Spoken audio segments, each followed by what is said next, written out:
அன்பான நமது சேனல் நேயர்கள் அனைவருக்கும் இனிய காலை வணக்கம். நம்ம இப்போ பார்க்க போகிறது மார்ச் மாதத்திற்கான ராசி பலன்கள். மார்ச் மாதம் மேஷம் ராசிக்கான ராசி பலன்கள் என்னவென்று இந்த வீடியோவில் நம்ம பார்க்கலாம். அஸ்வினி, பரணி, கிருத்திகை 1ஆம் பாதம் மற்றும் ஜென்ம ராசி எதுவென்றே தெரியாத சித்திரை மாதத்தில் பிறந்தவர்களுக்கான பொது பலன்களை இப்போது பார்க்கலாம். எந்த நிலையில் தைரியம் குறையாத மேசராசி நண்பர்களே, உங்கள் ராசிநாதன் பூமிகாரகன் என்பதால் இடத்தாலும் பூமியாலும் உங்களுக்கு லாபம் உண்டு. பூமிக்கும் சகோதரத்திற்கும் காவல்துறைக்கும் இராணுவத்திற்கும் ஆதிக்கம் பெற்ற செவ்வாய் பகவானின் ஆதிக்கத்தில் பிறந்த நீங்கள் சிறந்த லட்சியவாதியாக இருப்பீர்கள். உங்களை ஒரு சிலர் சுயநலக்காரர், காரியவாதி என்று கூட விமர்சனம் செய்வார்கள். ஆனால் அதையெல்லாம் நீங்கள் காதில் வாங்கிக் கொள்ளவே மாட்டீர்கள். எந்த ஒரு செயலில் இறங்கினாலும் அதில் வெற்றி பெற வேண்டும் என்பது மட்டுமே உங்களுக்கு நோக்கமாகவும் குறிக்கோளாகவும் இருக்கும். அதற்குரிய எல்லா வகையான செயல்களிலும் காரியங்களிலும் உங்களை ஈடுபடுத்திக் கொள்வீங்க. காரணம், உங்கள் ராசிநாதன் செவ்வாய் செயல்வேகம் மிகுந்தவர் என்பதால் அவருடைய ஆற்றல் உங்கள் செயல்களில் பிரகாசிக்கும். உங்கள் ராசிநாதன் அக்னிக்காரகன் என்பதால் எந்த ஒரு காரியத்திலும் துணிச்சலாக இறங்குவீங்க. பக்கத்துணை இல்லாமல் நீங்களே எந்த ஒன்றையும் சாதிக்க நினைப்பீங்க. அதற்குரிய வேகமும் ஆற்றலும் உங்களிடம் இருக்கும். வெளித்தோற்றத்துக்கு நீங்கள் கரடு முரடானவர் போல் தோன்றினாலும் உங்களை நெருங்கி வருபவர்களுக்கு உதவி செய்வதே உங்கள் நோக்கமாக இருக்கும். நினைத்ததை எண்ணுவதை செயலாக்க தூண்டும் கிரகம் உங்களுடைய ராசிநாதனான செவ்வாய் என்பதால் எதையும் எதிர்பார்த்து காலம் வரட்டும் என்று காத்திருக்க மாட்டீங்க. நினைச்சதை உடனே சாதிக்க வேண்டும் என்று செயல்படுத்த ஆரம்பித்து விடுவீர்கள். உங்கள் செயலுக்கு யார் எதிரில் வந்தாலும் அவரை எப்படி வீழ்த்துவது என்பதை நீங்கள் நன்றாகவே தெரிந்து வைத்திருப்பீர்கள். எதிரிகளை அழிக்கும் பேராற்றல் பெற்றவர்கள் உங்கள் ராசினர் மட்டும்தாங்க. மனம் இலகி போனால் போகட்டும் பாவம் என்று நீங்கள் நினைத்து அமைதியானால் மட்டுமே எதிரிகள் தலை தப்பும். அந்த அளவுக்கு ஆற்றல் மிக்கவர்களாக நீங்கள் இருப்பீர்கள்.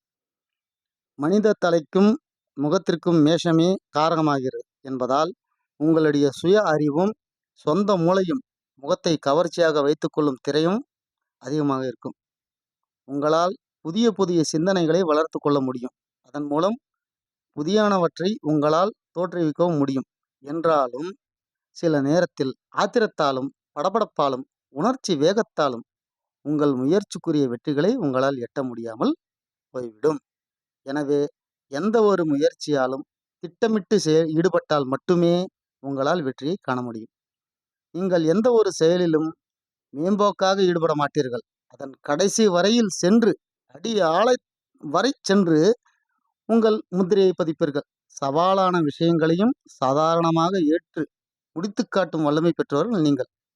உங்கள் வாழ்க்கை முழுவதும் இனிய நினைவுகளும் இளமை துடிப்பும் மற்றவர்களை ஈர்க்கும் தோற்றமும் உங்கள் சுய ஆற்றலாலோ சாதுரியத்தாலோ உங்கள் தனித்தன்மையாலோ உங்கள் வாழ்நாள் வரையில் உங்களிடம் இருக்கும். பலர் இருக்கும் இடத்தில் நீங்களே முதன்மையாக இருப்பீர்கள். எல்லோருக்கும் ஆதரவு காட்டி முன்னேற்றிவிட நினைக்கும் உங்களை சிலரால் புரிந்து கொள்ள முடியவே முடியாது. உங்களை ஒருவர் நம்பிவிட்டால் உங்களை கொண்டே எல்லா காரியங்களையும் வெற்றி கொள்ள முடியும். உங்களுக்கு முன்கோபம் அதிகம் என்பதால் பின் விளைவுகள் பற்றியெல்லாம் கவலைப்படாமல் எப்படிப்பட்டவரையும் எதிர்க்க ஆரம்பித்து விடுவீர்கள். இதனால் உங்களுக்கு நட்போட்டம் மிக குறுகியதாகவே இருக்கும். உங்களுக்கு வாழ்வில் ஏதாவது ஒரு லட்சியம் இருக்கும். அதை அடைவதற்காக வாய்ப்பையும் நீங்கள் இயல்பாகவே பெற்றிருப்பீர்கள். நீங்கள் ஈடுபடும் காரியத்தில் உடனே வெற்றியை பார்த்து விட வேண்டும் என்று நினைப்பீர்கள். அதில் வெற்றியை அடைய முடியாத நிலையில் அதை அப்படியே விட்டுவிட்டு வேறு முயற்சியில் ஈடுபட ஆரம்பிப்பீர்கள். இதற்கு காரணம் உங்களிடம் உள்ள அவசரத்தன்மையே ஆகும். எந்த ஒரு செயலையும் யோசித்து நிதானித்து செய்வதற்கு முயலுங்கள். நிச்சயமாக உங்களால் அதில் வெற்றி காண முடியும். இந்த மாதம் பொறுமை மிக அவசியமாக தேவைப்படுதுங்க. முன்கோபத்தை கொஞ்சம் கூட வெளிப்படுத்த வேண்டாம். நிதானமாக இருந்தால் மட்டுமே உங்களுக்கான நன்மைகள் நடக்கும். இல்லை என்றால் வரப்போகும் நன்மை கூட வந்த வழி தெரியாமல் திரும்பி போயிடுங்க. இடமாற்றம் ஏற்பட வாய்ப்புகள் இருக்கிறது. வேலையானாலும் சரி, செய்யும் தொழிலும் சரி, வியாபாரத்திலும் சரி, சின்னதாக ஒரு மாற்றம் உங்களுக்கு உண்டாகும். அதை நீங்கள் எதிர்கொண்டு தான் ஆக வேண்டும். வியாபாரத்தில் புதிய முதலீடுகள் செய்யும்போது கவனமாக இருக்க வேண்டும். அனுபவசாலிகள் பேச்சை கேளுங்க. அடம் பிடித்து எந்த ஒரு காரியத்தையும் சாதிக்காதீங்க. வீம்புக்காக எந்த ஒரு வேலையும் செய்யாதீங்க. உடல் ஆரோக்கியம் சம்பந்தப்பட்ட பிரச்சனைகள் வருங்க. அதை உடனடியாக சரி செய்து கொள்ளுங்க. தினமும் துர்கை அம்மனை வீட்டில் இருந்தபடியே நினைத்து வழிபாடு செய்வது மிக மிக நன்மையை தரும்.